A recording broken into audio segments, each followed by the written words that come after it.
Olá, boa tarde. Meu nome é Luciano Antônio da Silva. Sou estudante licenciatura em História. Estou aqui para apresentar para vocês a minha prática de estudo História Contemporânea. Minha tutora, Gleice Barbosa Andrade. Vamos lá? Tema principal do seminário: totalitarismo. Resumo. O trabalho que aqui se inicia efetua uma análise comparativa entre o totalitarismo e desportismo, com destaque na diferenciação entre a natureza e o princípio de cada regime. A realização desse estudo terá como marco teórico as obras e o espírito das leis e cartas, peças de Montesquieu no tocante ao despotismo e origens do totalitarismo de Aradet em relação ao governo totalitário. Um ponto de semelhança entre esses regimes refere-se ao fato de eles extinguirem a política, ambos aniquilam a esfera pública, único local em que a política pode existir. Outros pontos de semelhanças entre esses regimes é que eles são autodestrutivos. Além disso, percebe-se que o medo está presente nesses regimes. Apesar de nos despotismo, esse sentimento a paixão que guia os indivíduos e no totalitarismo, e medo em um instrumento que acompanha o terror. Uma distinção entre o despotismo e o totalitarismo é que o primeiro tem como essência o mando arbitrário de um governante, enquanto que o segundo tem como essência o terror legitimado pelas leis da história ou da natureza. O despotismo é guiado pelo medo, já o totalitarismo é guiado pela ideologia. Palavras-chave: despotismo, totalitarismo, Arendes, Montesquieu. Introdução. Esse paper tem como objetivo principal mostrar como aconteceu a Guerra Fria. A Guerra Fria foi um conflito político ideológico entre Estados Unidos, defensores do capitalismo, e a União Soviética, defensora do socialismo. Fundamentação teórica. Junto à população sertaneja, vamos se destacando aos religiosos, como o monge João Maria. Esse monge, embora curadeiro, não aceitasse os problemas dessa época. Esses problemas sociais que estavam atingindo essas pessoas, diante disso, resolveu formar agrupamentos dessas pessoas, saídos de curitibanos para o campo de Irane.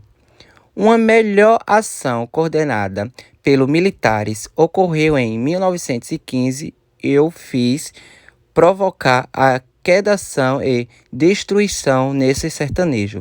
Foram mais de 6.000 homens do exército, portanto, foi uma luta de grupo dentro da sociedade nacional. Se de um lado existia homem rural e do outro havia a sociedade urbana contra eles. Metodologia. Esse paper foi concluído a partir de pesquisa na internet e no livro que tem como título Santa Catarina, História da Gente, dos autores Walter Ferreira Piazza e Laura Machado Urberner. Ele, professor de História e doutor em Ciências Humanas, e ela, mestre em História do Brasil.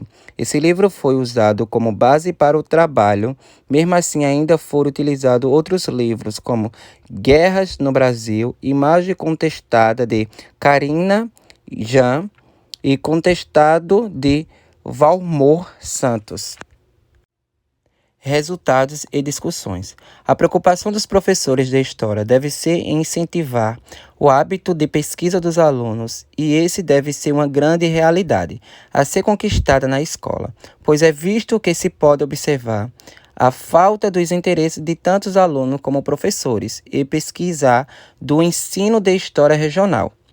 Ao trabalhar com a história regional, se há uma preocupação do historiador com a pesquisa de fatos históricos que comprove essa ligação entre a história oral e o que relativamente você tem de documento histórico.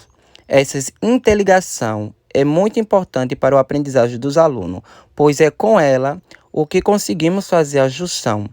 Vou passando com o presente, fazendo com que possamos aprender de forma mais completa.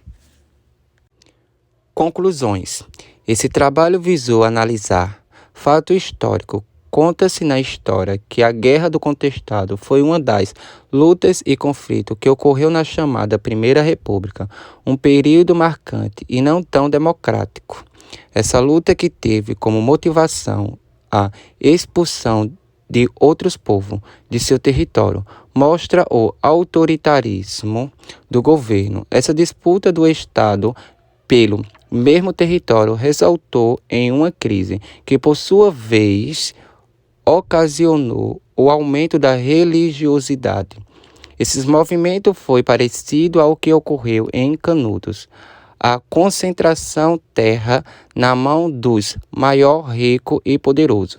A presença de empresas favorecidas e enriquecidas pelo governo. Essa revolta foi de sua importância para a extensão do território catarinense e do sul do Brasil, assim como outras grandes revoltas como a Farrapulha, Federalista e Juliana.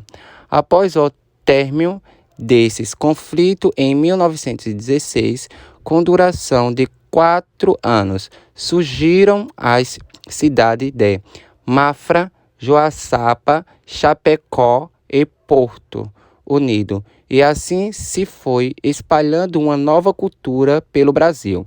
Foi no Rio de Janeiro que foi assinado o Acordo de Limites Paraná-Santa Catarina.